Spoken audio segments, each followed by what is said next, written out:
Hi, I'm Barbara Rimkunis, and this is your Exeter History Minute. The rolls of Phillips Exeter Academy in the 1880s included the names of a number of students from China. Their presence here was a unique experiment of the Qing government called the Chinese Educational Mission, which turned out to be both a great success and a great failure, depending on whose point of view you take.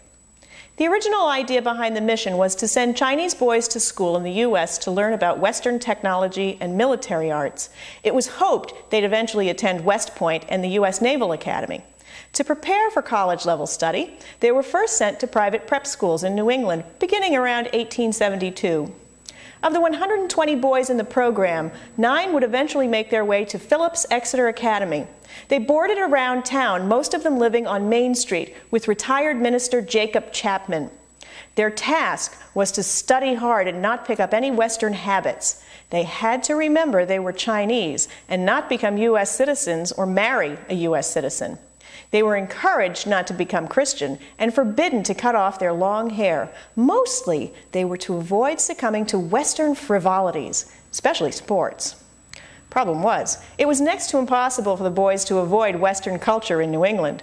They willingly attended Sunday school with their host families, and the schools here encouraged healthy physical activity. The Chinese students eagerly played sports, especially baseball. The student pictured here is most likely Chen Jin-ku, who in the Exeter-Andover game in June of 1881 played shortstop and scored one of Exeter's 5 runs. Once it became obvious to the Chinese officials that the United States was not going to allow the students to attend our military academies, the boys were recalled to China. Some of them had been here for nearly a decade, so the return was difficult, and they were required to go into government service. They longed for their friends in America, but it was their very Americanization that had prompted the hasty return. Chen Jin-ku, the Exeter baseball player, wrote to the Reverend Chapman, "I think the PEA professors ought to be proud of their pupils in China when they hear of their good standing in various schools." He went on to serve as the medical director of the Beiyang Medical School and sadly was killed during the Sino-Japanese War. All of the students brought back technical skills that China badly needed, but they did so with a more Western view of the world. We'd like to thank Phillips Exeter Academy for helping us with this story.